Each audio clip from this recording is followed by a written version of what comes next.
Assalamualaikum warahmatullahi wabarakatuh. Perkenalkan, nama saya Rahmatul Umar dengan NIM 060103250114. Di sini saya akan menjelaskan inti dari kedudukan dan fungsi hadis pada kelompok 2. Adapun kedudukan dan kehujahan hadis, seluruh umat Islam itu sepakat bahwa hadis itu merupakan salah satu sumber ajaran umat Islam. Keharusan untuk mengikuti hadis itu bagi umat Islam itu sama halnya dengan kewajiban mengikuti Al-Quran. Hal ini karena hadis merupakan mubayyin atau sebagai penjelas terhadap Al-Quran, karena siapapun tidak akan bisa memahaminya tanpa dengan memahami hadis. Begitu pula halnya menggunakan hadis tanpa Al-Quran, karena Al-Quran merupakan dasar hukum pertama yang di dalamnya berisi garis besar syariat. Dengan demikian, antara hadis dengan Al-Quran memiliki kaitan sangat erat untuk memahami dan mengamalkannya.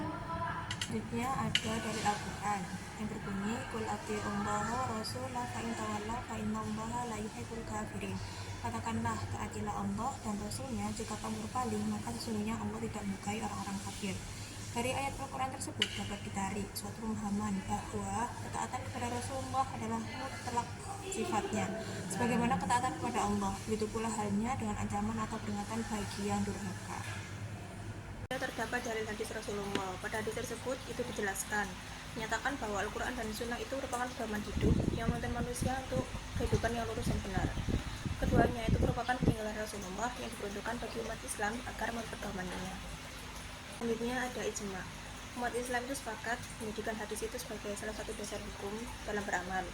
Mereka menerima hadis ini sama seperti dengan mereka menerima Al-Quran, karena keduanya itu sama-sama dijadikan sebagai sumber hukum Islam.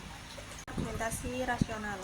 Jadi kehujahan hadis itu dapat dibuktikan secara rasional. Beriman kepada Rasulullah merupakan rukun iman yang menuntut ketaatan terhadap semua ajaran yang beliau sampaikan, karena beliau dipilih Allah untuk menyampaikan syariatnya. Secara rasional, pengakuan umat Islam atas Rasulullah Nabi menunjukkan kewajiban untuk mentaati dan mengamalkan segala ketetapan beliau, baik bersumber dari wahyu maupun hasil ijtihadnya. Fungsi hadis sendiri itu sebagai penjelas atau mubayyin dari isi kedua Al-Quran. Disebutkan juga dalam firman-Nya yang berbunyi, dan kami turunkan kepadamu Al-Quran agar kamu menerangkan kepada umat manusia. Jadi hadis itu sebagai penjelas Al-Quran akan lebih rinci. Pertama ada bayan al-takrir. Bayan al-takrir sendiri ialah menetapkan dan memperkuat apa yang telah diterangkan di dalam Al-Quran. Kemudian ada al-tafsir, yaitu sebagai penjelas hadis terhadap ayat yang memerlukan perincian lebih lanjut, seperti pada ayat-ayat mujmal, mutlak, dan juga am. Merinci ayat mujmal itu maksudnya ayat yang singkat perlu dijelaskan kembali. Hal itu belum jelas maknanya, mana yang dimaksudkannya.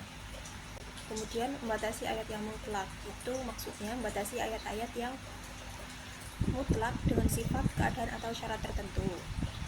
Kemudian ada bayan al-tasri.